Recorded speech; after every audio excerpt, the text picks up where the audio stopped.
تعالوا كده معايا نشوفوا ايه اللي بيحصل في مجلس مدينة الدلنجات.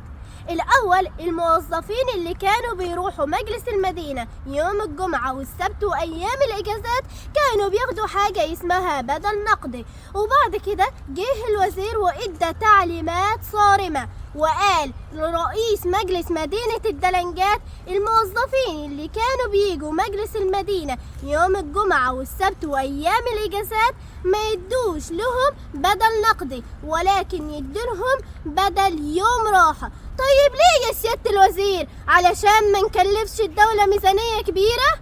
وعلى حسب المستندات اللي معايا الموظفين ما زالوا بيروحوا يوم الجمعة والسبت وأيام الإجازات وبياخدوا بدل نقدي، يعني ضربوا بقرار الوزير عرض الحائط. لمصلحة مين؟ ويا ترى الموظفين بيروحوا فعلا ولا في موظف بيمضي لهم؟ علشان لو في لجنة تكشف الخطوط كانت كشفت بلاوي كتيرة. وخدوا التانية من مريومة، في موظف في مجلس المدينة بس منصبه حلو، بنى برج في الدلنجات 6 7 8 أدوار، هم عارفين بناه بالليل وصبوا بالليل، بالرغم ان عرض الشارع ما يسمحش بالادوار دي كلها، وملفه معايا. وخدوا التالتة كمان، انا بقول لمجلس المدينة ليه نقلتوا موظف لقرية الوفائية وقعد 17 يوم ما ينفذش قرار رئيس مجلس المدينة واختلف مع اصحابه؟ ليه؟ انا عاوز اعرف ومن حقي اعرف. مركز الدلنجات ما فيهوش خدمات، والقرى لا فيها خدمات ولا فيها صرف صحي، وما فيهوش طرق تليق بمركز الدلنجات.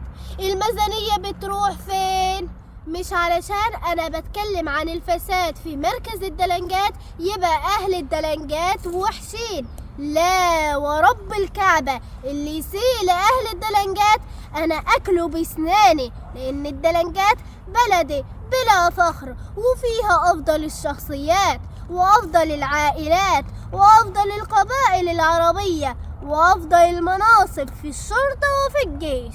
وأنا بقول لمجلس مدينة الدلنجات شنطتي لسه فيها الكتير، والناس اللي راحوا البنك وخدوا ملايين أنا عارفاهم وشايفاهم قدامي. وأظن إن الفيديو ده مش خسارة في مريومة الغلابة إنك تعمل له شير ولايك، وانتظروني علشان نفتحوا الشنطة تاني.